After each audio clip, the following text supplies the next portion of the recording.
We're quite a bit late to begin our candidate forum. So I'd like to ask the candidates to join me on the stage.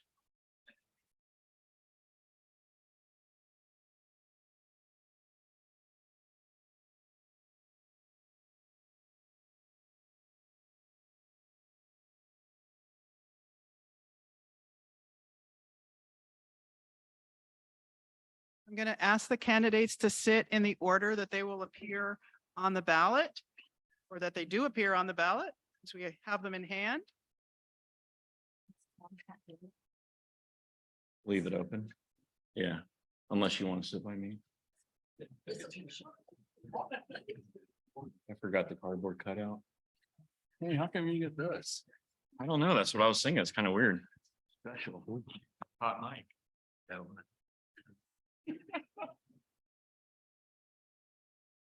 Welcome, everyone. I'm Joanne Jensen. I am the General Manager of the Sun Valley Community Association. And for the last 3 hours, along with members of the board and my associate Joel Heverling, who is the finance director, we were presenting the budget the proposed budget for 2024.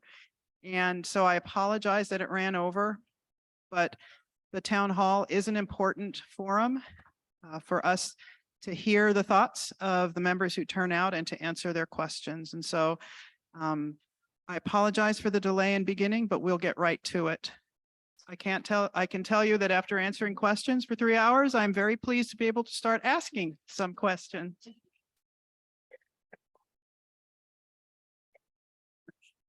We have 5 candidates this year for the board of directors, and there are 3 openings. So when you receive your ballots and start filling them out, you will be voting for 3 candidates for the board of directors. The candidates to my right are seated in ballot order. Lori Anderson. Robinson, but it was so close. I should let them introduce themselves. Apparently that 3 hours was telling. Keith McLean. My wife. Joshua. What's your last name, Joshua? I think Bowens.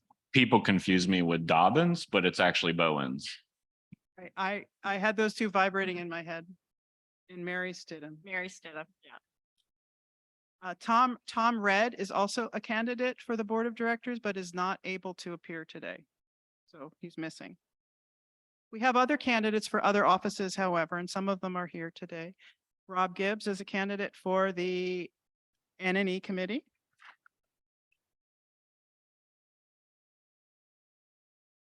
And we have 2 candidates for the Architectural Control Committee, which is a very important committee to the association. They're not here today, I don't think, but Joe Jean Koss is a candidate, as is Patrick Zolensky.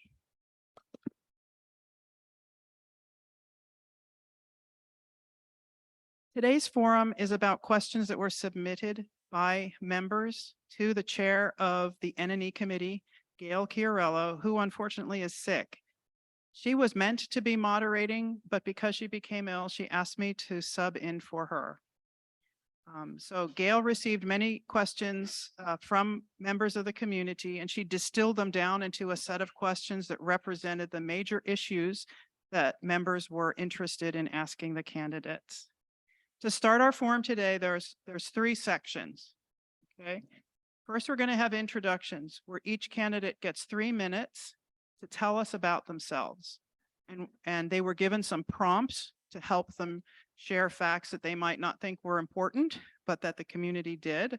So they've all prepared introductions of themselves, and we'll kick off with that. After those introductions, we're going to go to a series of questions that were submitted by members. And I have written each of those questions on cards. I'm going to shuffle the cards and randomly pull one. And since I literally can't see what they say unless I do this, we can be assured that there will be no funny business about selecting the questions. Each candidate will answer each question. So we're not going to single any candidate out with a hard question, and we're not going to give anyone a softball question. They will have 2 minutes to answer each of those questions. And we will go in order, but we'll start with a different person each time so that a different person goes first. In the middle of that question, randomization exercise, I guess we can call it, we'll take a short break just so people can get up and walk around and restore their circulation. And then after our short 5 to 10 minute break, we'll return, take a few more questions, and then let each candidate give a closing statement, which will also be 3 minutes, okay? So they have an opening statement. They get barraged with questions, and then they have a closing statement. And during that break, what I'm going to do is go to the box in the back of the room and see if there are any questions that are submitted by people here on the floor today. And if they haven't already been asked or covered in another way, they'll go into the rotation and may be selected as a question for the candidates. Any questions about the rules of the road or how we're going to do this today? No. Awesome. So let's start with our introductions, and let's start with Lori at the end. Hello, my name is Lori Robinson. I'm so sorry. I saw that. My name is Lori Robinson, and I've been a Sudden Valley resident here since 2004, and I'm running as to be one of your members on the board of directors. I recall a time in my life back in the 80s when I was in college, back when you had to go to class, and usually the class after you would be in like a study room. And I was in a lot of science and math classes that were meant for people with those majors. And the class after us in this one particular case was a class that was for like English majors or something who wouldn't have a lot of science and mathematical necessity of classes. We used to be able to put formulas on the board, equals MC cubed, 1 + 1 = 3, and we'd be able to solve those equations using illegal mathematical operations. I believe a lot of what was presented today was use of illegal mathematical operations. I don't think what's being presented, not only in this meeting, but in many meetings, as in board of director meetings and such, that we as members are getting the full picture. As a board member, I would like to bring the full picture to you. I do not stand for dues increases. I stand for necessary dues necessary to support the environment in which we live. I would like to see, if that means moderate dues increases, that's what it means. I do not think a special assessment should be used in place of poor planning. A special assessment should be used if there is an unforeseen or emergency situation that must be funded immediately, in which case that would be a special assessment. But our dues need to be based on what is happening, what is planned to happen, and it's our community, everyone's community, not my community, not Keith's community, not Josh's community. It is all of our community. And I think you need a board that will sit down and relate to the community. Like I said, I've been here with our dilapidated buildings. I remember when the dues had to increase to take care of that. And I want to see that that never happens to any of us again. Thank you.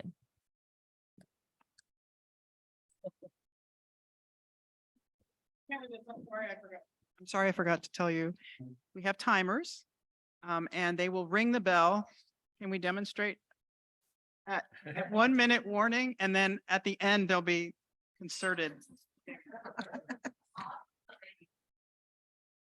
Keith, thank you. Hi, good afternoon, and thank you everyone for coming. My name is Keith McLean. I've lived in the Valley. Was corrected. I said 6 years at the first forum, but it's actually 7 years we've been here. So I just wanted to correct that. So yeah, I've been here 7 years. We moved here based off brochures and flyers and kind of loved everything we saw, and then got here and we saw everything was kind of dilapidated mess and dire need of repairs. And so I got involved on the ACC committee, got elected chair for the ACC committee. I'm still serving on the ACC committee currently, and that afforded me a position on the board. So I have a seat on the board, but it's a non-voting member.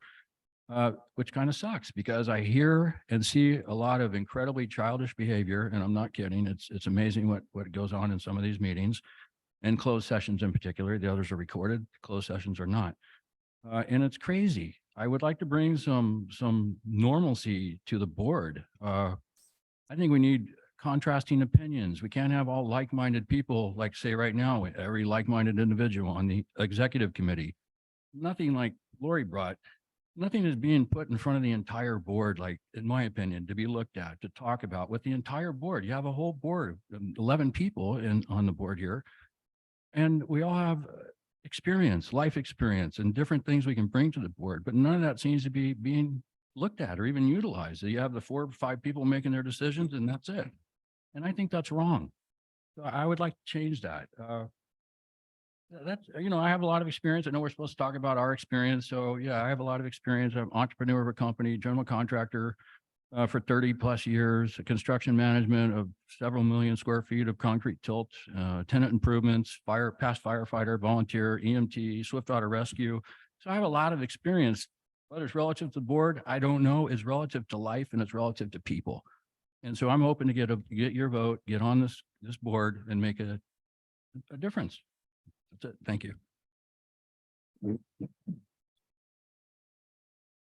Joanne, can you clarify this question so people understand what we're talking about? Because we received questions regarding like what made us and awards and stuff like that, just so there's context. Yes. Prompts were given to the candidates to help them prepare their introductions. The first was a set of questions to help us understand what made each candidate who they are. And the suggestions were describe a difficult scene or moment or experience in your life and what you learned from it. Describe a difficult person, adversary, opponent in your life and what you learned from them. Describe something that you've done, an award received, an honor or praise which meant a lot to you. Question number 2 was about working in groups. And the prompts were, what does it mean to pick your battles or choose the hill you're going to die on? The second prompt was describe a situation where you soldiered on despite lack of support from the group. What was the outcome? And the third was, where would you place yourself on a spectrum from challenge authority to go along to get along? So these were the suggestions that were sent to the candidates to organize their opening remarks. Thank you. Joanne, Yes. in full transparency, what it says was candidates get 3 minutes to answer questions 1 and 2 below, or they can choose to say whatever they want. Right. Whatever they would like. We are not required to answer those questions. They were prompt. And given that my background in human resources, these are 2 questions you should never ask a candidate for employment. So therefore, I would not answer them. That's totally fine. I'm just so people understand if we're talking about. So they know, because the full introduction that was given to us, the instructions given to us were not given to the people who asked them. Right. And I think it's fair to say what direction the candidates were given. If they chose to go along with these prompts, that was a valid choice, or to ignore them, which was also a valid choice. Right? Yeah, I just wanted to make sure that everyone in the audience knew what that was so that we're all clear. I guess I can go ahead and start if you're ready with the bell. Okay. So, I don't want to step on your guys' toes, but I think you should give examples of some things when you're talking about the, executive committee and stuff like that. I will say that my name's Josh, by the way. I've lived in Sudden Valley since 2018. I was elected to the executive committee in 2019. I was actually left off of some discussion of being on the executive committee. So I can understand like being on the board and not getting the full information from the executive committee if that's happening. But I was literally on the executive committee and they left me out of things. But, the thing that I wanted to talk about, and, I'm more into making connections out here. And like, I think our community can like really thrive on the culture. And like, there's community pride that needs to happen. And, I think we can do a better job of that. One experience that I had, and this isn't a sympathy card thing, but this is something that's important to me. is that when I was on the board, last half of it, I met a gentleman out here who was a musician, and we started getting together and writing music together. And that was I met him through politics. And his name was David, and he, for those of you who read the Views, you might know the story, but he ended up having cancer, and he wanted to do an album, and so we ended up writing an album together. I would go pick him up on Tuesdays and Saturdays, and we would go do it at my house. And when he got pretty bad, we ended up buying some equipment and doing it at his house mobily. And we fulfilled the dream of creating this album. And it was like kind of Americana folk, and I've never done anything like that before. And no matter how nasty the politics get out here, I think that's okay. I love that bell. The album actually starts with a bell. It's so, this is like prophetic or something, but the more I think about it, and I think everyone just needs to be able to talk to each other, but I would never have had that experience if I didn't get involved in this community. And, while it's a stressful and a very difficult experience to go through with someone like that, we accomplished a lot. And that's probably one of the greatest achievements, other than my children, that I can't leave that out. But, I think that something that we miss here when all of this chaos is happening is that we do have a really cool community of a lot of really great people. And that's something we need to remember. And, I want to continue to help flourish that with being on the board. It's totally okay, I promise.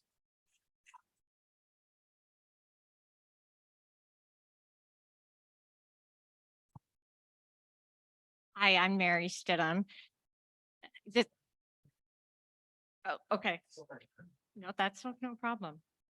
You gotta close your words with friends, Rob. Hi, I'm Mary Stidham.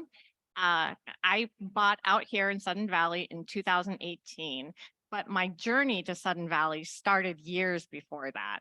I used to visit the Zillow and Redfin and dream about moving into the trees and living in Sudden Valley for years. I dreamt it about it. I was passionate about it. I wanted it more than anything. Once I finally got here in 2018, I did get involved with the HOA, and the politics here was not easy, still is not easy to be involved in the politics here.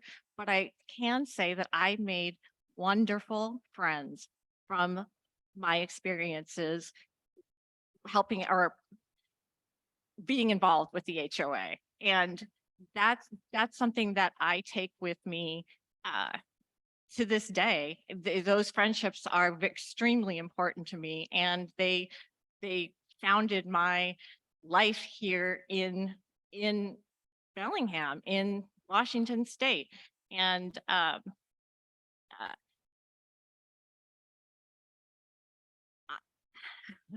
sorry, I'm trying to decide how to move on here without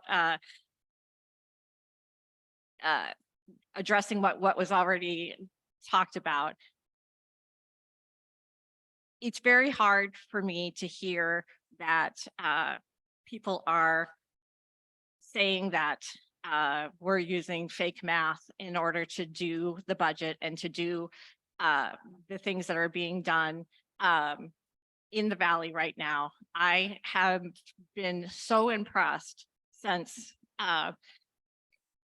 2019, when the people that I supported took over the board, and what they've done in those years. It's been absolutely incredible and amazing, and I want to be a part of it. I love Sudden Valley. I don't live here anymore, but it is a place that I visit often, and I still own my house here. And I look at it as an investment, and maintaining and managing this community is extremely important. And if you were in the town hall, you saw some huge numbers that come in from our dues and from the amenities. And it is a huge responsibility to be in charge of that money and to be in charge of all of those millions of dollars. I would like to have an opportunity to protect your money. Thank you.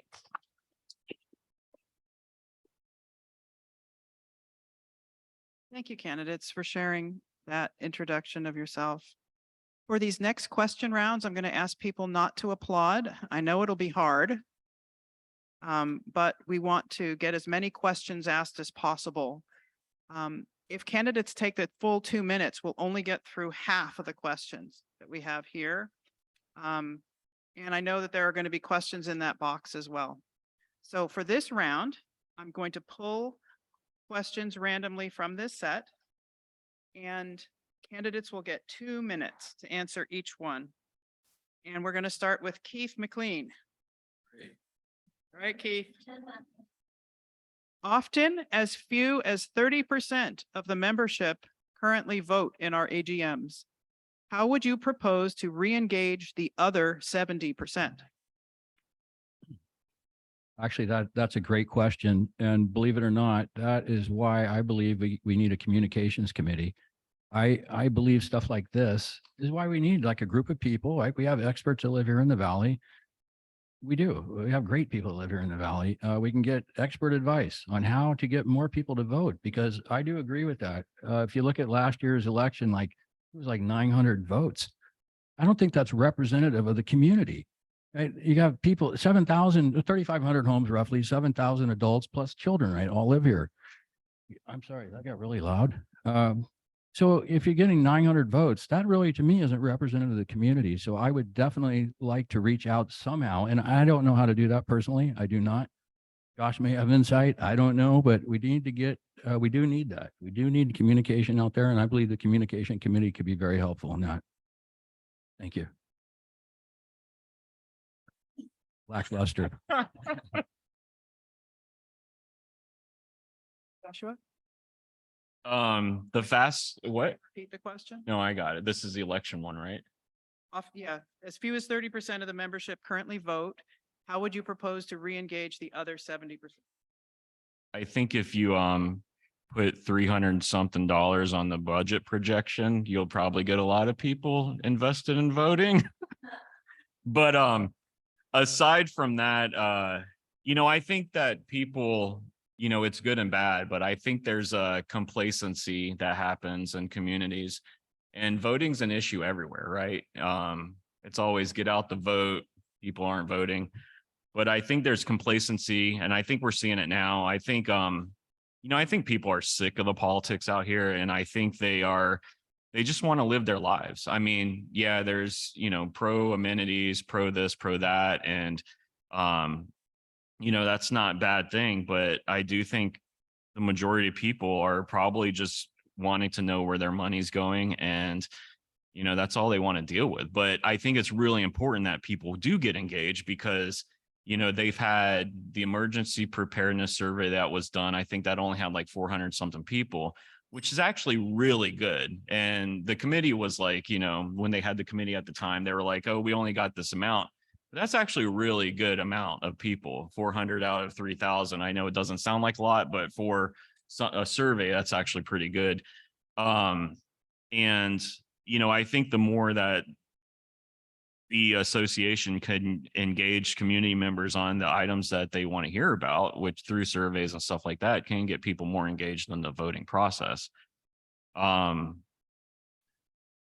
It's hot topic things are going to bring people to vote. And, I just think it's right now, I'm not an expert in this stuff, but I think people are just disengaged because they're living their lives. And I do agree with Keith. I think the communications committee can bring a lot of that forward. And yeah, that's all I really have. Okay. Mary? Well, after Keith and Joshua's answers, they took everything that I was about to say and said it. So I agree with Keith that a communications committee is an important committee that we should have and something that we should look into forming. Getting volunteers, though, for that committee is a challenge. And that's where we need to really reach out to the community and try to get people more involved. Voting is an issue with all of the votes, you know, in Bellingham and Whatcom County. 30% is about what people are the number of people who are voting. And I think that we can do better than that. We did do better than that in 2019 when, as Josh said, the projected dues were over $300. We got a significant number of votes that year because people do care. People do care about their dues and they are concerned about their finances. So that really brought a lot of people out. I think right now things are going smoothly. Dues are staying stable and people are checked out, like Josh was saying, and they are living their lives and not as involved as they should be, but everything is good, so they don't feel the need to be. It is something we should change, and I agree that the communications committee is a great idea. Should I just say ditto and move on? Pretty much I'm going to say that because communications is key. An informed community, an active community, a community is a voting community. And until we figure out how and what, maybe people just don't want to vote. Okay. So that's their prerogative. But I think if we keep people informed, if they know what the issues are, if they think that their vote matters, I think that's going to bring people out. And just getting them involved, getting them on committees so that they're contributing towards what's going on the ballot to be voted on, make them aware of what they're voting on the budget. In layman's terms, I mean, I understood everything here. I'm an accountant, so I understood what all this budget is, but for some that aren't, it could be a lot of confusing facts. And people just throw up their hands. They're just like, I don't know. I mean, sometimes I do that. I don't know who's running for judge or something. And I'm like, well, I don't have time, or I don't know who I should vote for, so I don't vote. And I think having informed, like just having the notification of this meeting should not have been on page 7 of the views. It should have been on page 1, because the first 2 or 3 pages, that's all people read. Important things need to go on page 1. Articles that might, interest some and not interest others can be on page 2. Community events should be on page 1, not hidden on page 7. Even the AGM was an article about it, but the actual just like notification that's going to capture people's eyes was buried in the views. We need, and that's what the communications communications committee, I'm assuming, would be kind of in charge of, is making sure that information gets out there. Sorry, I should have stuck with ditto. Thank you, candidates. We're going to move to question number 2, and this one will be started by Joshua. Sorry, that was the same exact question. Sorry. What are your thoughts about the current financial performance of the association? From what I've seen, I think the association's doing well. What was that? So I think from like 2015 to 2019, I think dues went up like 100-something%. But it seems like we're at a good point now. The dues aren't increasing hefty. What is it, like $2 or $3 this next year? And according to our finance director earlier, our collection rate is 97%, which seems pretty good. Maintenance is doing well. The reserve study says that there's no special assessment needed for the future here. And, I really like the signs that have been replaced. It's so much nicer. I'm sure many of you have seen them, but they are really good and clear and stuff like that. One thing that I like the card better. No, I'm just kidding. I'm just burning time here. No, so I do think that the Firewise thing being rolled into the budget is really good, because I think, people ask about that stuff. They ask about Clean Green and they ask about Firewise. And I think it would be good for the association to, hey, this is in the budget. This is the time we'll have those. I like that peace of mind that we can have moving forward, to have those things set. People don't have to ask about that. I mean, people will still ask about it, but it's good to have that stuff being available, and for sure. But yeah, I mean, it seems like maintenance is being upkept, and things are rolling around pretty smoothly. So I have no issues, and I think things are going well. When I purchased my house in 2018, the dues were $75, if I remember correctly. And right after I purchased my house, I got on the Facebook Sudden Valley pages to ask questions about, trash service and those sorts of things that I was unsure about. And I immediately heard about the special assessment that we were having for the rec special assessment, so that the pool would be open, both pools would be open that summer. That is a poor budget planning. That was to not budget for the recreation of our facilities and to use them was outrageous. And that is the thing that got me involved in HOA politics. And I was appalled at that.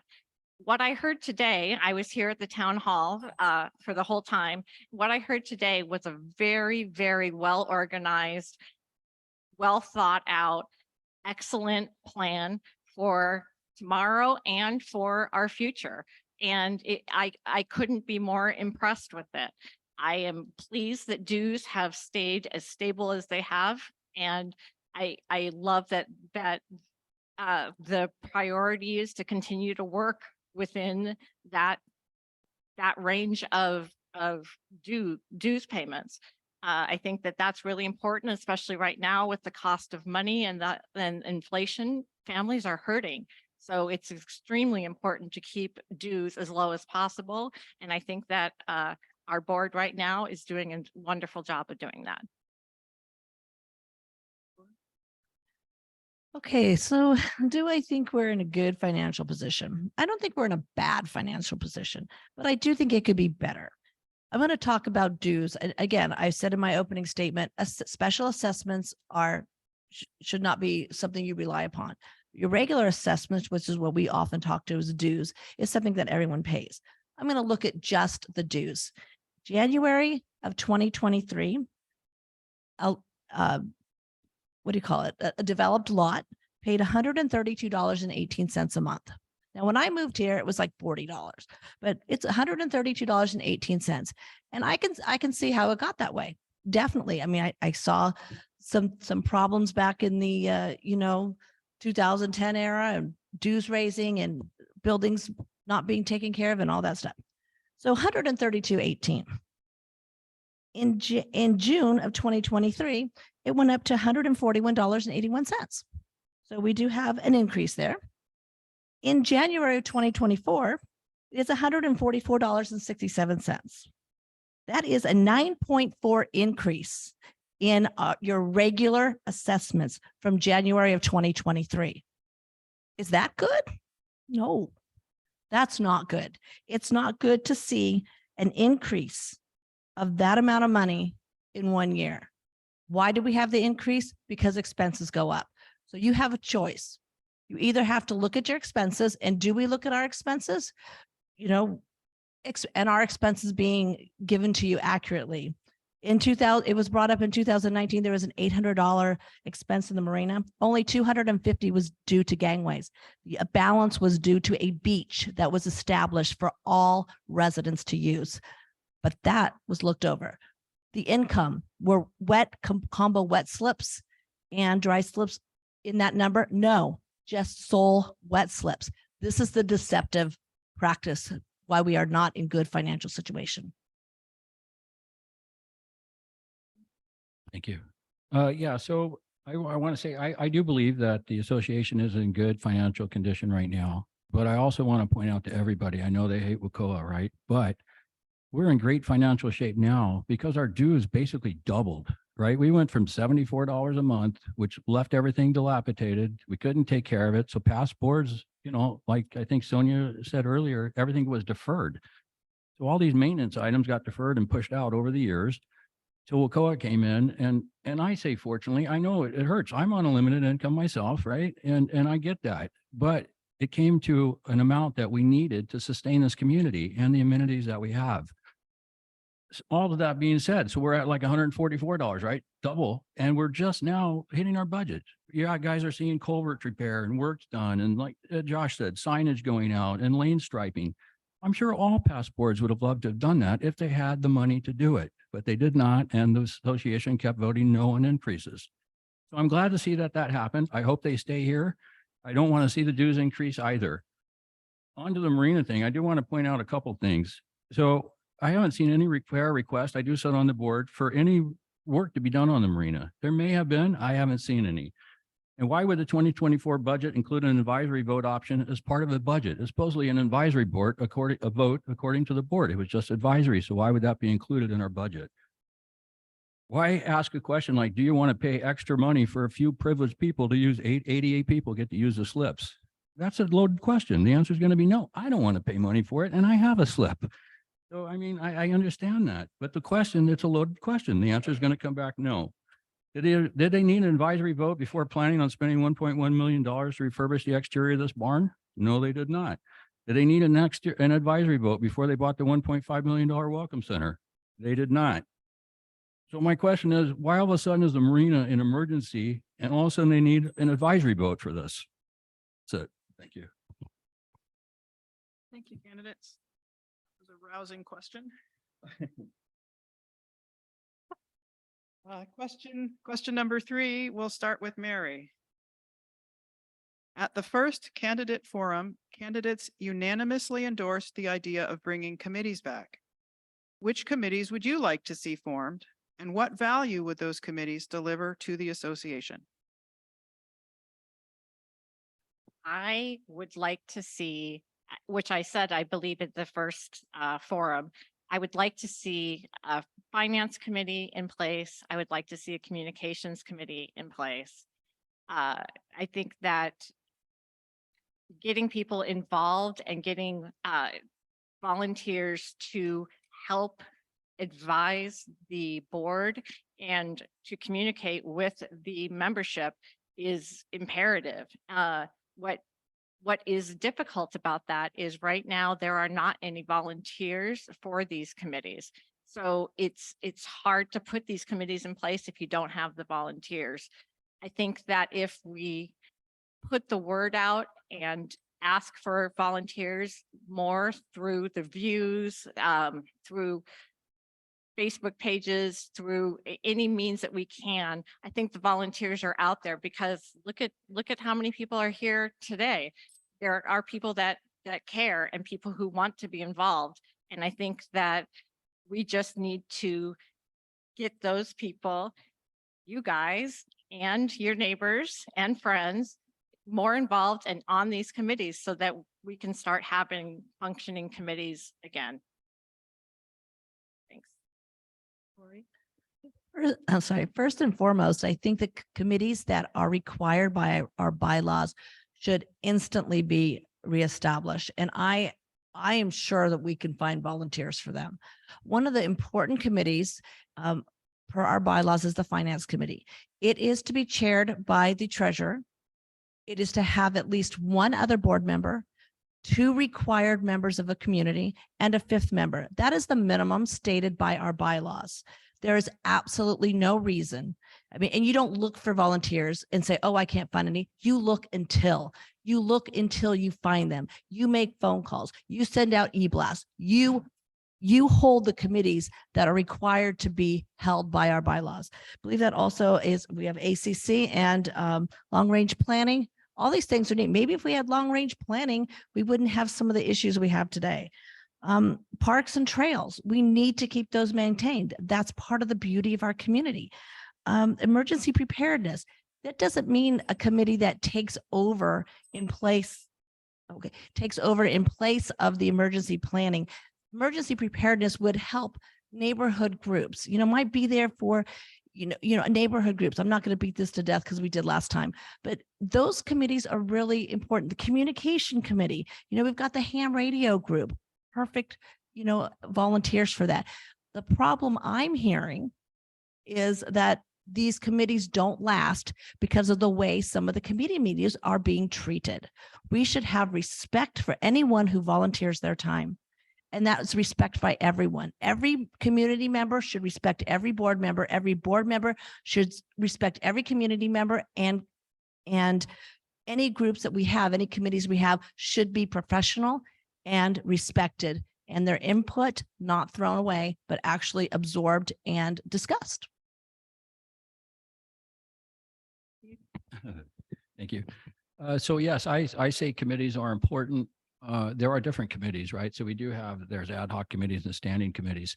And I also want to point out the community does not need this board, or we're not a board, any board's approval to form a committee. You guys are more than welcome to form a neighborhood watch or a bus crossing committee or whatever you feel the need to do. You don't need the board's approval to do that. However, I would like to see the board bring back the emergency preparedness committee and the communications committee. I feel those are important to the community for a couple of reasons. One, it brings the community together. I think the community does need to know the evacuation routes out of here. I get it that the fire department and Whatcom Sheriff are emergency preparedness. They're the ones going to be in charge of it. That doesn't mean we should sit here and wait for someone to come get us. We can know what to do ahead of time. We should know our evacuation routes and have a plan to get out of here. I've said it before. I believe we should have a safety fair here, including the sheriff's department, the fire department, on their plan, so we can actually see it with the board, so we know what the plan is, so we're all comfortable with that. And the other committee I'd like to see come back is a communications committee. I think they're very helpful in just that. Any emergencies, the communications committee can help get that out. We do need help on votes. We do need more people involved, like Josh was saying, in the community for everything. I think the communication committee can help us with that. And I believe they do need the board sponsorship for that, whether that's a financial contribution, a space contribution to hold meetings, or whatever we need to do. I do believe we need to support that. Thank you. I believe the standing committees need to be active before we even consider the ad hoc committees. I do agree with Mary that there's some issues with volunteering, and I do think that there has been an agenda with, especially with the last recall attempt, of like not supporting those committees and then pretending like, it's the board's issue. But I do think if, we have a board full of people that can actively participate in these committees, I'm not sure if they are engaged in trying to do that. But we should look at our board first, because there's plenty of people on the board. I would definitely be on the communications committee again. I did leave the communications committee because I had a personal issue that I had to deal with. But I did enjoy my time and participation on that committee. I think we did some good stuff. I've been racking my brain on trying to figure out a middle ground with emergency preparedness. Because, I think people who want to be involved want their piece of the pie with being active in their committee, and they don't want to be told what to do. But I think there's an opportunity for people to actually have maybe a community safety planning type of thing or something like that, where you're actively sending out information from the county or stuff about bus stops and all that kind of stuff. And, I do think that, you can form clubs and all that, but if you want board support, you do need to have a chartered ad hoc committee. But I mean, there's so many opportunities there. And I think put the politics aside and you know, get involved, and you know, there's a lot of opportunities. So yeah, I just said that and where I'm going, but Thanks, everyone. So we're going to do one more question and then we're going to take our 10-minute break so that I can see what's been deposited in the box and you all can get up and restore your circulation. So one more question, candidates, and then you get a breather. And this time we're going to start with Lori. And this is a great segue. Do you support using member volunteers for community improvements? How would you implement this? Yes, I do. I do support using our members as volunteers. There's been a couple of times we've volunteered in things around here, and everything, it always went really well. We have such a skill level of members. My neighbor is Curry Miles, and I think he may have brought this up. I was have been a little bit under the weather, so I was at home for the meeting and watching it on television. But about the building, we have enclosed or non-enclosed. He's like, I'm an architect. If I would have known this was being considered, I could have given some input. All you need to do is when you lay the foundation, make it so that in 5 or 10 years, when you're ready to enclose it, you can enclose it. 5% increase in cost now saves 20% plus inflation later. Using our members that have skills is there's just no words for it. I mean, they're needed. And I think the members feel like they're contributing something. I mean, whether it's pulling weeds along our trails, or it's being part of a search party, or it's being on the finance committee, or whatever, or even if you want to learn a new skill, you want to learn ham radio, maybe the communications, you want to learn how to build a website, you know, things like that, our community members can grow, can learn, and contribute. When you have those 3 factors, you're going to have a successful community and a community that's involved. So yes, I support community members volunteering. All right, thank you. I'm under the belief it really depends on the task we're asking them to do.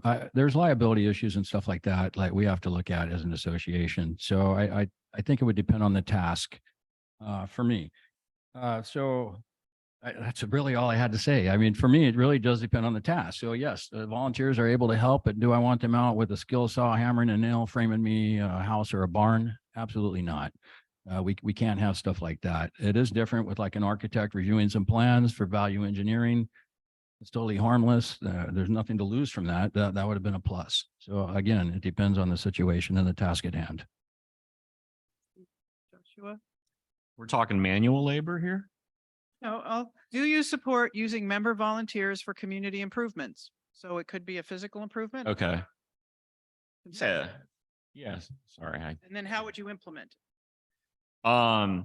So yeah, I support it. I mean, when I first got on the board, I went to a meeting with Parks and Trails where they're going to do a work party or something like that. And I'm totally down for going out and getting raspberry thorns in me. But, you know, I think it's a great thing. I think as long as the liability issues are covered, like Keith mentioned, are good, but I definitely think there needs to be a solid plan in place, an actual goal. And I think that, you know, since we're dealing with the association, which is a business, I think we need to have staff support and staff oversight on any kind of information like that. I think it's great to use knowledge of people and their skill sets. But I don't think that should be like a one and done thing. You know, so many people have similar type of things. I think that's a perfect opportunity for collaboration.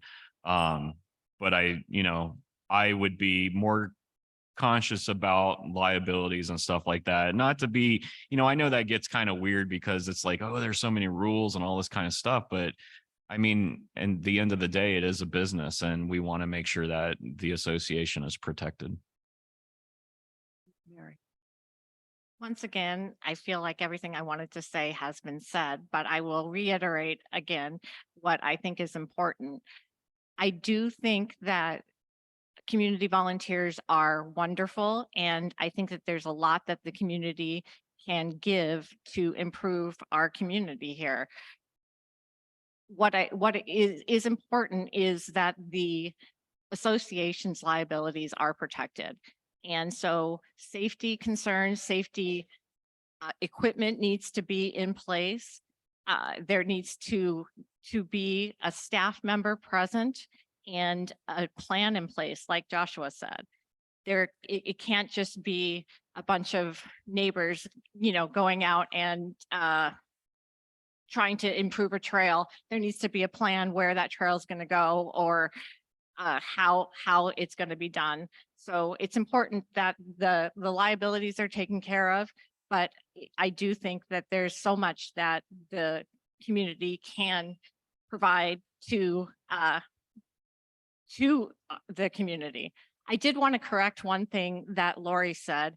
Lori said that if the architect had had a chance to look at the building, that they could do for 5% more, put on exterior walls at a later date. In the town hall, it was said that the open air pavilion will be able to be enclosed in the future if that is something that is decided and wanted. So that is something that was taken into account and is possible. Thank you, candidates. I'd like to ask our timers to time 10 minutes. So when you hear the warning bell, you'll have 2 minutes to return to your seat for the second half of the questions. And then when the frenzied dinging happens, that'll be the 10 minutes. Okay, so everyone take a breather and we'll get some more questions. Frenzy dinging.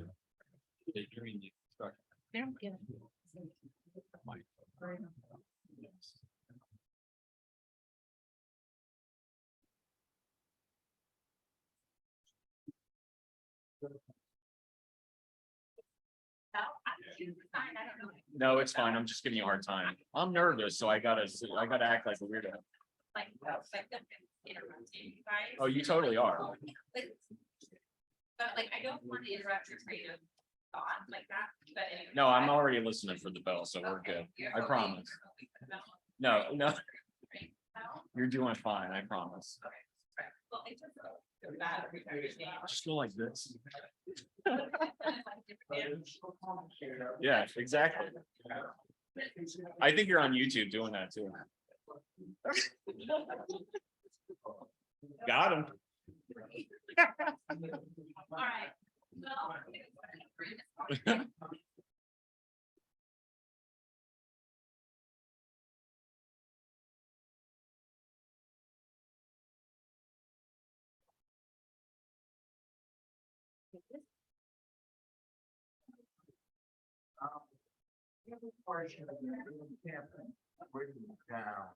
What's that? And she said, ask the candidates, they're here. I'm so sorry. I know I was checking my phone. I'm sorry. Go ahead.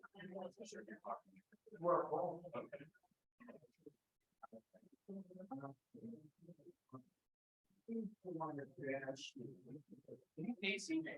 I'm Josh. Nice to meet you. About you.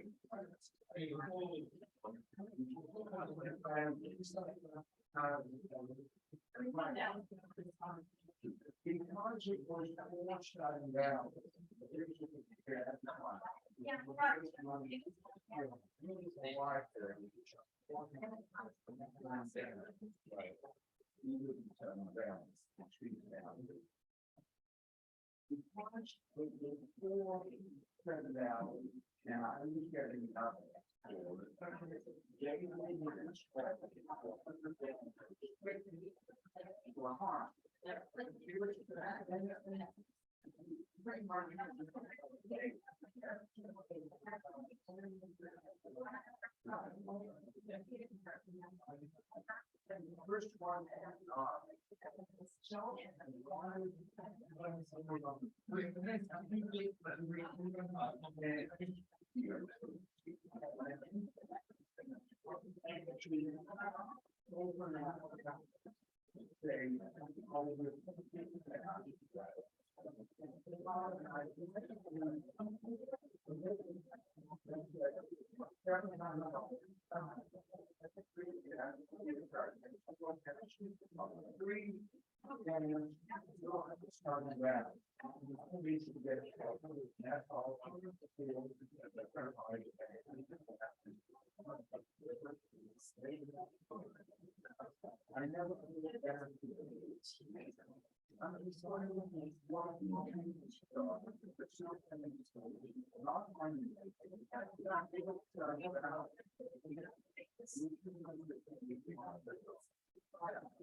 That's the 2-minute warning. So grab your cake.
Okay, that's our 10-minute warning.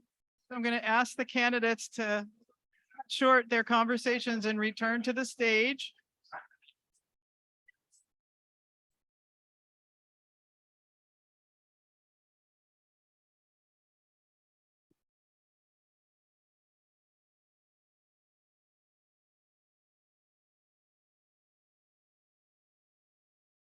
Okay, I have 2 candidates. Can I have 2 more candidates?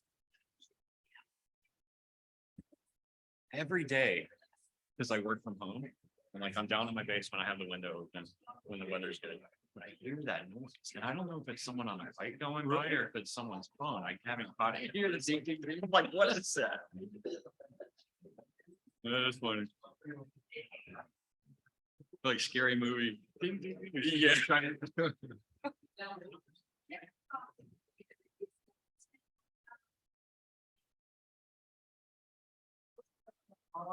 Okay, can I ask for quiet and attention? We're about to return to our questioning of the candidates. I think Mary should be disqualified. That's brutal, man. Okay, so our last question, I think Laura, you kicked us off. Am I right about that? Okay, so Keith, you're up next. I have two decks of questions. So now I'm going to start off with one of these regular questions, and then I'm going to the audience question. Okay, so. Keith, should our dues be increased to account for inflation? How should future increases be determined? Well, I think everything with inflation goes up. I don't think we have a choice. It depends on the budget, right? So you're looking at 100 different things here in the valley, actually probably 1,000 different things. It depends if there's cost cutting measures and so forth, where you might be able to relieve some of that inflationary issue. But like everything you see, every price goes up. So you guys are expecting your dues to go down year after year. How is that going to happen, right? Your car payments don't go down. House prices aren't going down. Cost of living isn't going down. Your dues aren't going to go down either. That's just the reality of it. We do need security. We need staff. We need all these things. They all make money, right? So we got to come up with that money, and they're all going to be paid more every year, right? You want to raise, they want to raise. So I hope that answered the first part of the question. What was the second part? How should the increase be determined? Well, we have fortunately a fantastic finance director here, CPA. I would rely heavily on my accounting staff, right? And also the board has a treasurer. Board has a treasurer that we're supposed to have a finance committee that also helps with that, right? So with a true finance committee, I guess right now there's only one person on it, the treasurer. And I would rely on my finance director to tell the board what we needed to do and how we're going to go about doing that. Thank you. So I believe inflation is covered under our budgeting process. And, as a member who's gone through major dues increases, I would like to see the association, as Keith mentioned, look at cost of everything as a whole before we start running around waving for dues increases. But inflation is covered. And like Keith said, we have a really kick-ass finance director, and our general manager and treasurer would all take part in that process and to advise the board, so the board can make the appropriate decisions when it comes time to the budgeting process. Thank you. Mary? I do think that inflation needs to be taken into account when creating the budget. I do know now it is currently taken into account already, and it's something that they try to work into the dues the way that we are. And so I think that, yes, the answer is very simply is yes, we're currently doing that. And the way to implement it would be through the treasurer, the finance director, the finance committee, it being advised on how to do that. But hopefully those increases could be kept down as small as possible, though I know inflation is killing everybody right now. Thank you. Lori? Yes. So during the break, I had somebody in the audience come up and ask me, am I a CPA? To which I answered no. And they said, it shows. Well, one, it was very rude. But one, no, I'm not a CPA. I never wanted to be a CPA. I don't deal in public accounting. I was in managerial accounting, which is very, very different than public accounting. So no, never even wanted to be a CPA. But dues, so we have this formula. You have your expenses and you have your funding. So like your funding, for future repairs and your operations and all, you have everything there. So that's on one side. Then you have your revenue and your anticipated revenue that's coming in. The difference is the dues. So whatever that hole is that we need to make up, that is what the dues. For example, decisions need to be made. Who's here with Xfinity? Has your bill gone up in the last 10 years? Did they just remove Root Sports? And if you want it, you have to pay for it. Well, we need to make those important decisions as a community. We have expenses. Our expenses need to equal our revenues, which is our outside revenues plus our dues. They have to be the same. So in order to keep dues down, expenses have to go down. If expenses go up, you can anticipate dues go up. So when you budget for your household budget next year and you budget for an increase in your water bill or increase in your electricity or increase in your gasoline, but self-budgeting for an increase in your dues is part of it. Everything goes up here, just like everything at home. Do we want it to skyrocket? Absolutely not. Do we want it to be manageable? Absolutely. Do we want to keep our property values up by keeping our community in good shape? Absolutely. So should dues go up? If it needs to. If dues need to go up, then it needs to go up, but it needs to go up responsibly.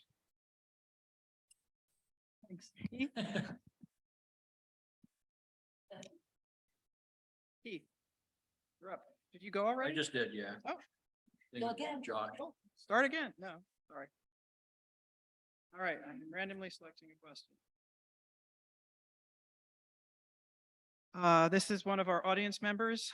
I am new here. What are people so angry about?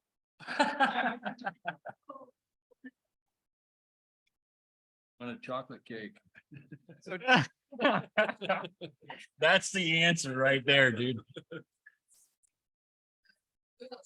no, ma'am, I didn't write the question. Someone in our audience submitted the question.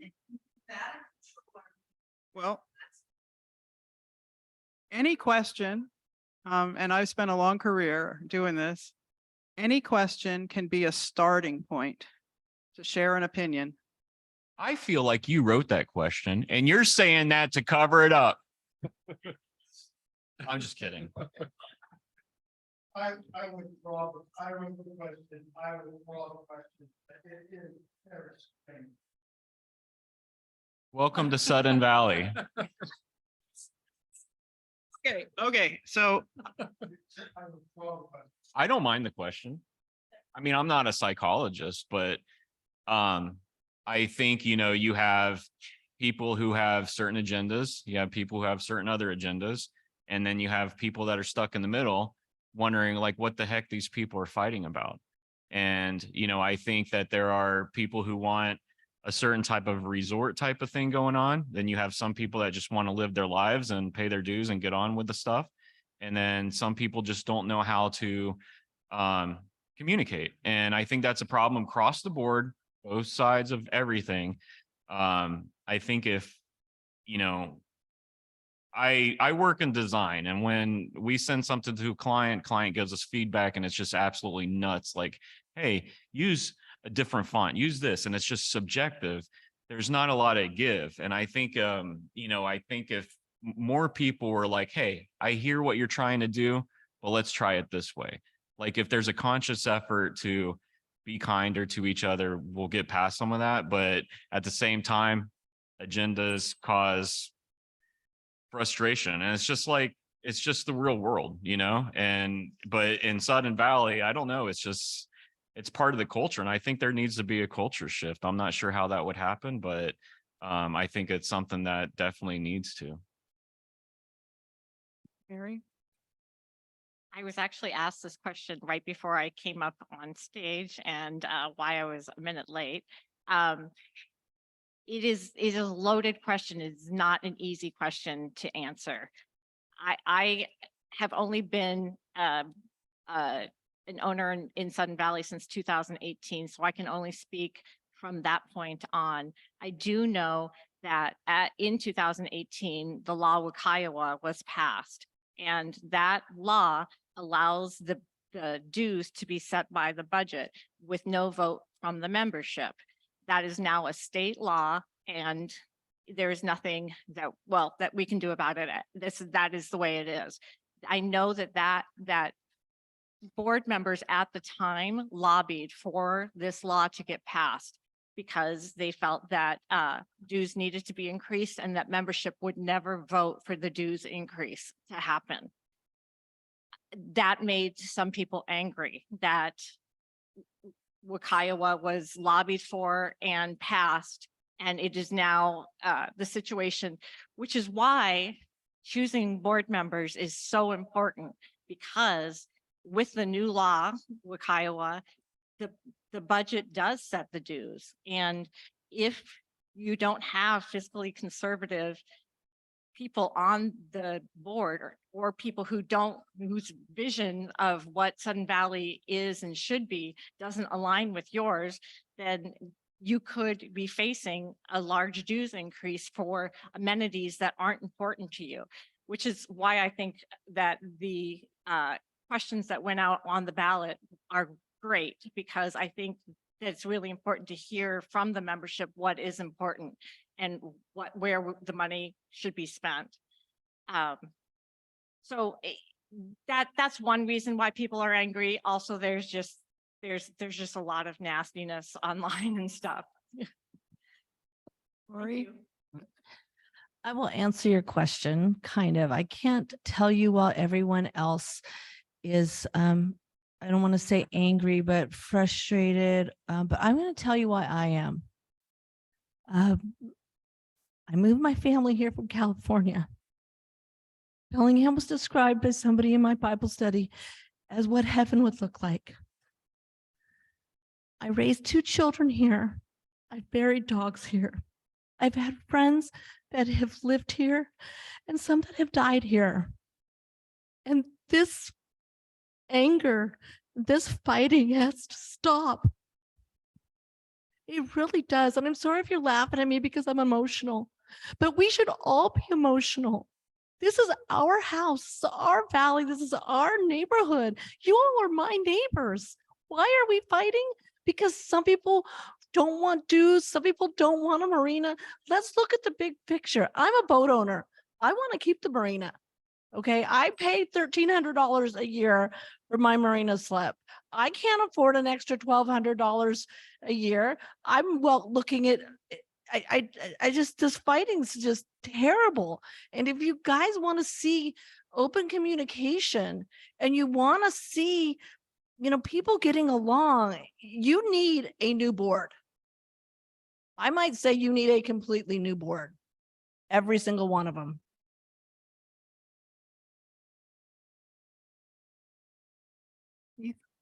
Sheesh. Gosh, that was a loaded question. We should have withdrawn it, right? So I think there's been a lot of effort gone into dividing Sudden Valley. Like I said, I've only been here 7 years, but it is weird to me, man. We have a diverse community here, like income levels, like little to nothing to like millions of dollars a year. It's truly an amazing area, right? And it's a great area that we do live in, and we're blessed by that. But the problem stems just from the diverse community. Like Josh alluded to, we have, and Lori, we have some people that want amenities. Some people don't use the amenities. When I moved here, I didn't golf. I don't play tennis. I did have a boat. I don't have kids anymore. I have grandchildren, but there's playgrounds here. I voted for everything. I was, believe it or not, yes, on the Vision 2020 deal, right? I was great. Yeah, I'll spend more money, even though I don't use any of the amenities. It's not about me. It's not about you. It's about the community. It's the whole community. Some people read and use the library. Some people don't. Some people use certain things. Other people don't.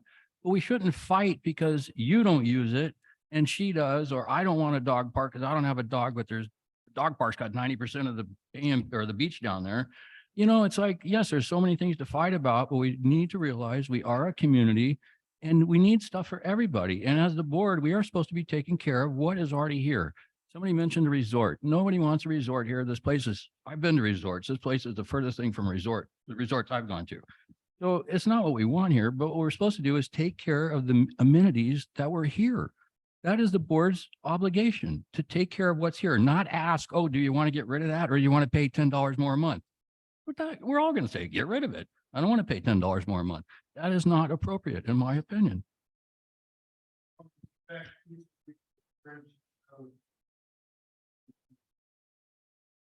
Well, thank you.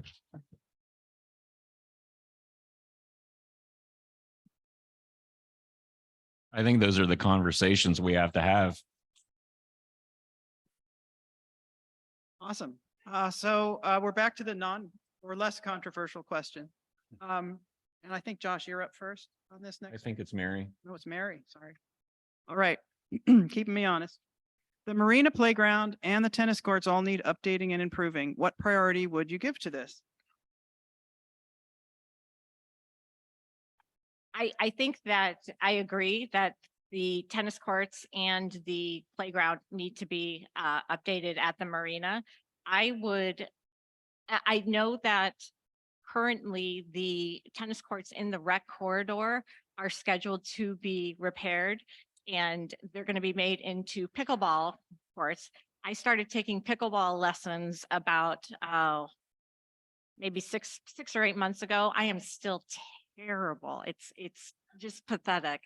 But pickleball is an extremely popular sport. And if those courts are used a lot, then I think that Sudden Valley will be more apt to get on the to get the repairs to the courts in the marina on the agenda.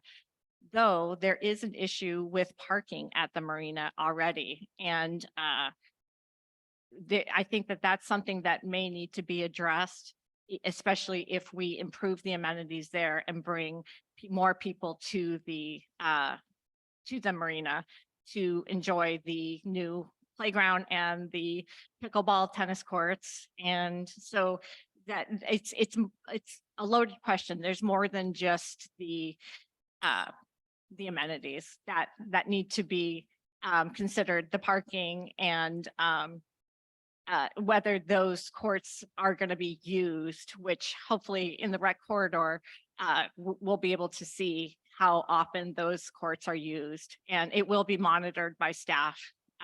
So it's yet to be seen, but I imagine with the popularity of pickleball that they will be used a lot, and this will be a question that will be in front of the board soon. Lori? Okay, amazingly, I really don't have too much to say on this. I know the Marina Playground has been there since we moved in. And I'm sure it all needs updating. Honestly, this is just, I don't know. I'm going to give you that answer. I just don't know. What priority would I give it? I would have to look at the scope of everything and determine where it fits in. I don't want to say, oh, it's going to be high priority just to make some people happy, or saying, oh, it's hardly used, so it's going to go in the back burner. I'm just going to give you an honest answer and say, I really, without looking at everything and knowing where it fits in the plans, I just can't give you an answer. That is my answer. Yeah, thank you. So a priority on that. So I look at it a different kind of way, as I go for use, right? So I look at things we have, like ADA upgrades going on in parks right now, some of our playgrounds and stuff like that. But I was more important to me, it was better off to put those ADA upgrades down at the marina. And I call the marina the whole area down there. So to me, when they say marina, it's not just the wet slips. It is the whole area, the dog park, the beach area, right? The spit, all that area. Oh, sorry. Got confused. I lost here. Yeah, so I think that is where our money should have went to begin with, down there. That's where we're open to the public. Unfortunately, I know that's another sore spot with some people here, whether we should be closed or whether we should be open.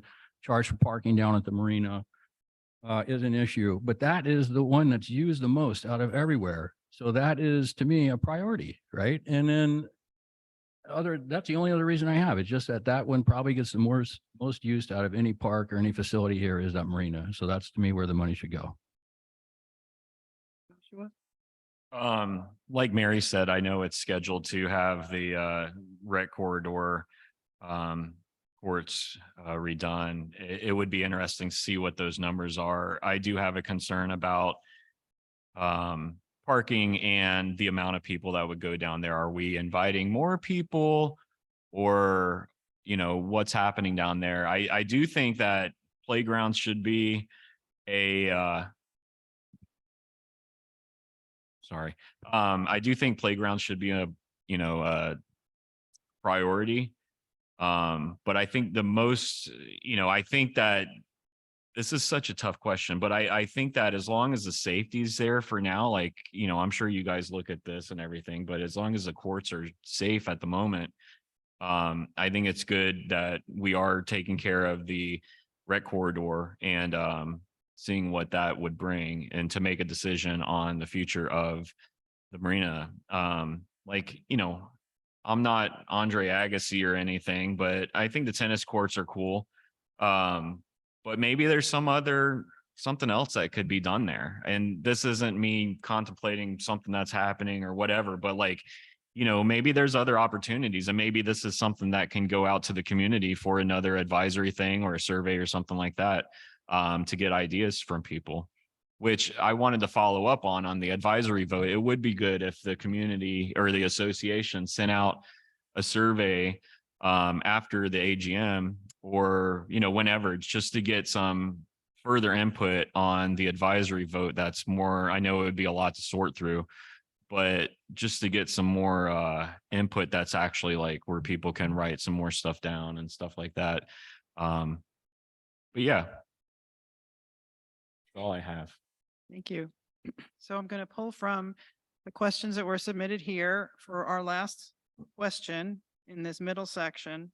And then we're going to move after this question to the closing statements. Okay. So, and I think who's starting this next time? Lori. Lori, thanks. Oh dear.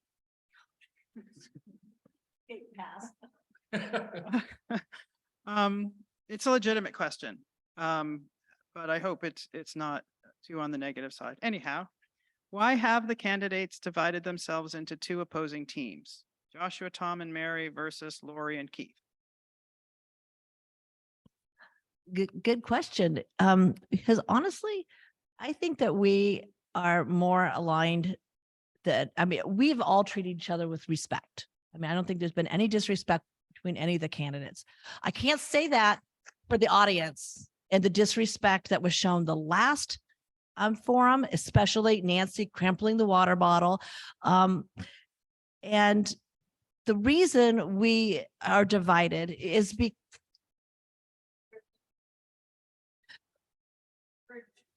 the reason that we are running, we'll say, on a ticket is because we do have some different support on the board. Keith and I are obviously supported by more of the minority on the board, where the other three candidates are supported by the board majority. This is why we are running on a vote 2, because splitting the votes and voting a vote for the 3 that we're running against is actually a vote against Keith and I. And Keith and I are very aligned. We didn't really know each other before this, but I can tell you in the candidate forums, some of us times were left with nothing to say because we had the same thing prepared to say. So I think we're just aligning with our vision.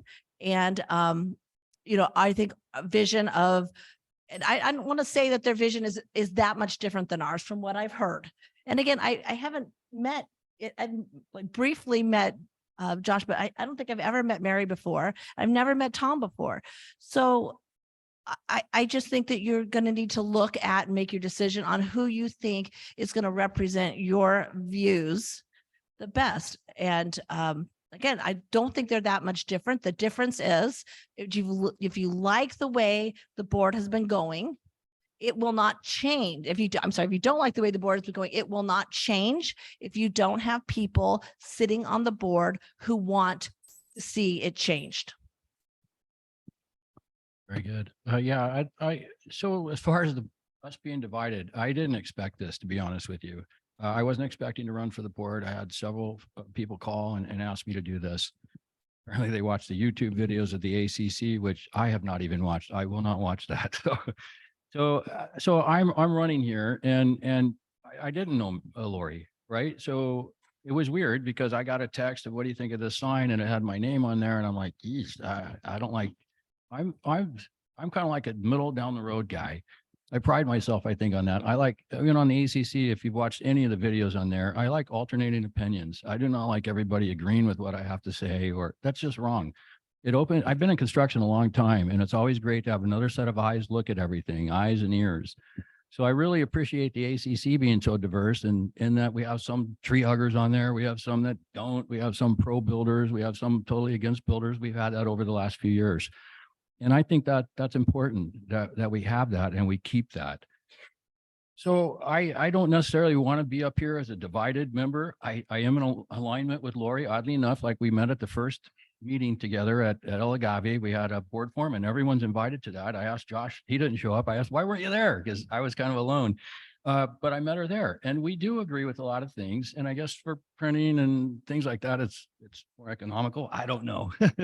So that's why I guess it's like divided. And in our first forum, I felt that way. It was so divided. I don't know if anybody saw that. I moved everything over. So we were sitting like all together because it seemed like we were positioned over here by ourselves and there was 3 over there. And I don't want that either.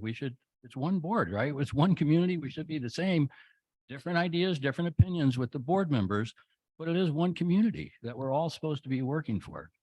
So I can't answer why it's divided like this. I don't know. Joshua?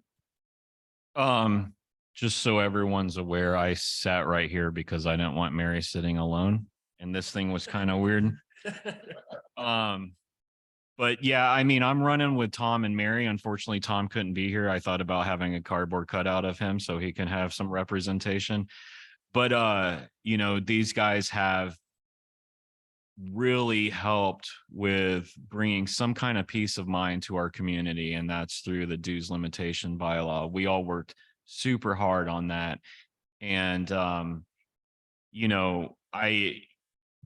I get that, dues go up and, we have to account for that, but our dues increased so much. It was so difficult for my family. And I can't imagine for a lot of other people's families. I practically worked 2 jobs and, it was really difficult, but, regardless of, sorry, it's a little hard to hear, but yeah, I think their hearts are in the right place with making sure that we have a stable and a stable community with our dues. And I don't want to see that happen ever again, where those increases were just too much too soon. And I know that they support that.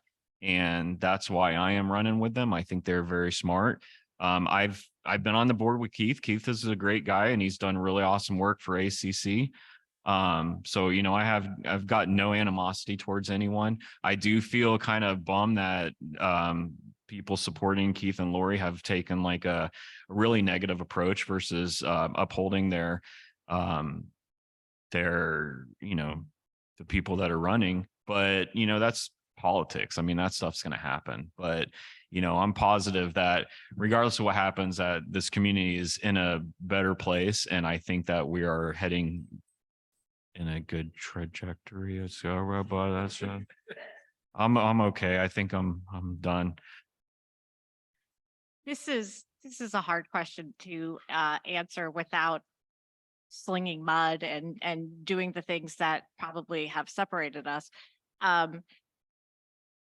I have known Tom and Joshua since I moved here and I got involved with the HOA when the rec assessment was first put out, and then Wakaiowa passed, and we were looking at a huge increase possibly in dues, up over $300. We worked really hard together to not allow that to happen, to take over the board majority and to get the dues limitations passed. We know each other and we've worked well together. We know where our priorities are and we know where we are aligned. And so it makes sense for us to run together for the 3 spots that are open. I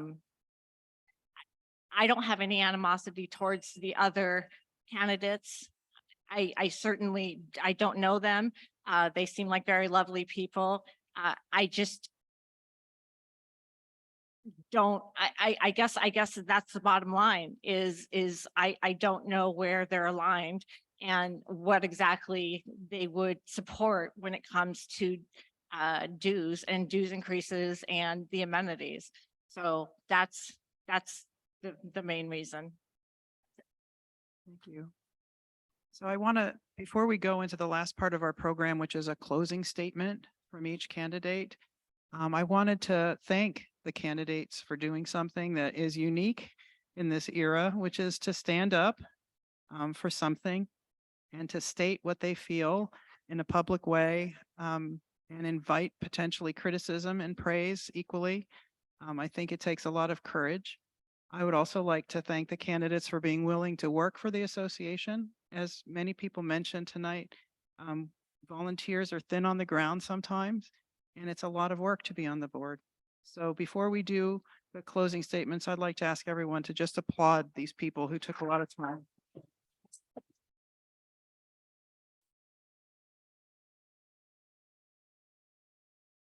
So the instructions for the closing statements were pretty simple. Candidates get 3 minutes to make their statement. They may choose to expand on an answer that they shared earlier or speak on a different topic that is important to them. So where were we in the rotation?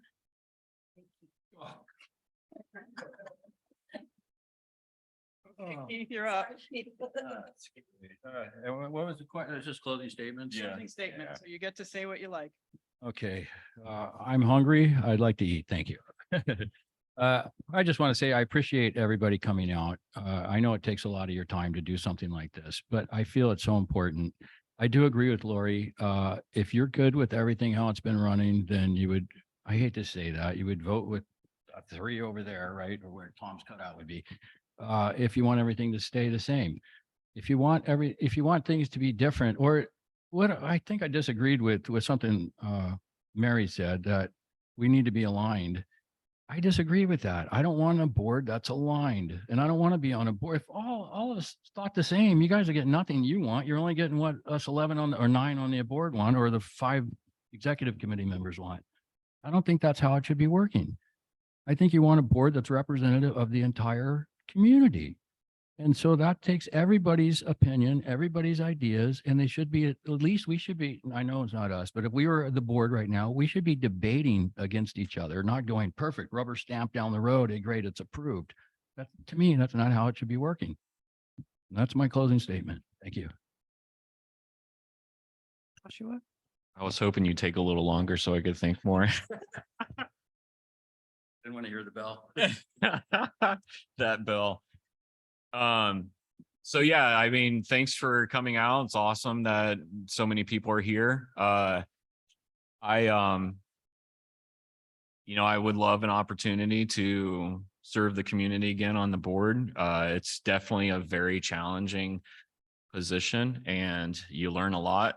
Some stuff you probably don't want to learn, but yeah, I mean, I am committed to making sure that we are accounting for our dues where they're not going to jump up excessively. And and same thing with special assessments. I mean, I consider that all part of that. You know, I'm someone who wants to get the services that we have and see them happening for the money that I'm putting in there. And I'm hoping that we can have a little bit more community cohesion in the next, couple of years and still stay on track for, having a thriving and inclusive community. And the politics and all the extra work that goes into that is tough, but I think it is a rewarding thing. And, even if I'm not voted in, meeting so many people out here that are unique and different. And, even when we're done talking and someone else comes up to you and you get to know their story and stuff, that's really impressive. And I think those human connections are really gained from being involved in your community. And yeah, I can just kind of trail on forever until that bell rings, but I would appreciate your vote. And I know that even though Tom's not here, he would, and I support Mary as well. And I do think Keith and Lori have done a great job and in these forums. And, I feel less stressed than I have been in the previous forums that I was in, but yeah, it's definitely interesting, and thank you for your time. Mary? I'm going to tell you a little story about myself as my closing statement. In my opening statement, I told you that I dreamed of living in Sudden Valley for years. I came here as a single person, broke. I sell real estate. That's my my job. And when you move states, you don't take your business with you. You have to start all over again. So I was scared and I was broke, and the dues increases were terrifying for me. In the years that I lived here and since then, I have fallen in love with Sudden Valley more than I did online. I absolutely adore everything about Sudden Valley. I love this old barn. I love the charm. I love AMPM Beach. I love Sofield Beach and North Point Park. I love all of the amenities that we have. The dog park is fantastic. I use it often. I would love to help be a part of this community, to maintain this community and manage this community so it continues to be a place that I love. I wrote a blog that about Sudden Valley that has gotten me a lot of business, actually. And it's about how much I love Sudden Valley. I sell in here because I love it in here. And I think that feeling and that passion is something that is important for a board member to have. They can't be neutral or ambivalent about this neighborhood. I think loving it and making sure that it's taken care of with white gloves hands, and everything is done to protect the membership's dollars, and but also to maintain this community so that it's a safe and the amenities are here for us tomorrow. And that's all I'd like to say. Thank you. Lori? Well, first, I do feel for Mary. You said you moved here and you got bounced right into a dues increase. I had nothing to do with it, but I do apologize for all the boards in the years like 2000 through 2017 who were not fiscally responsible and did gradual dues increases. They didn't convey that to the membership, that this is what needed to happen to avoid a jump. That, I don't know why it wasn't communicated. I don't know why the community didn't see that you can't keep everything here when everything else is going up here and not expect a jump. It was a shock to us too. We were a working family with 2 kids. That hit us too. We got over it. Everybody here got over it. And we need to move on from it. We're now at a dues where we're kind of, just gently going up. And again, special assessment should be used for, emergency events that happen, not for future planning. Like the mailboxes. I mean, maybe most of you don't know, we used to go into gate 1 to the rotunda. Everybody had a mailbox. My address was 852 Sudden Valley. And we would have to go up there as a rotunda. They had a post office employee in there and everybody's mailbox was there in gate 1. It may move to cluster boxes. There was a special assessment. Yeah, we didn't know the rotunda was going to become dilapidated. The post office was going to require this, and things like that happen. But no one, I hope I can speak for Keith, but no one wants to see our dues go up to $300 or $400 a month. No, I mean, definitely we're retired.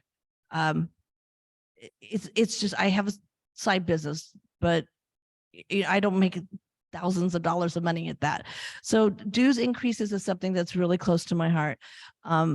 But I do want to see this community continue to thrive and in a fiscally responsible way. I think that's where what I'm bothered with. And if it is being done in a fiscally responsible way, we are not being shown that. And I think I want to look for, I don't want to use the word transparency, but I think things need to be laid out there. We need to have these closed sessions of the board are not being conducted in accordance with our bylaws. Community members are being kept in the dark. And I just want to see the community involved, whether it's going on the website and seeing minutes posted timely that you can actually understand what went on in the meeting without having to watch a 2-hour video, to being able to ask a question via email to a board member and it be answered, to document requests to be, put out there. If you want to see something, you're able to see it. Thank you. Thank you for coming. Thanks, everyone. Thanks for your attention. We're done. Thank you, Joanne.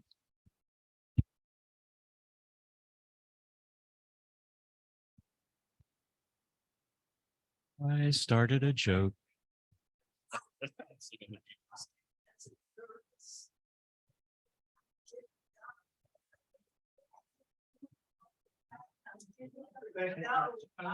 What you said about the.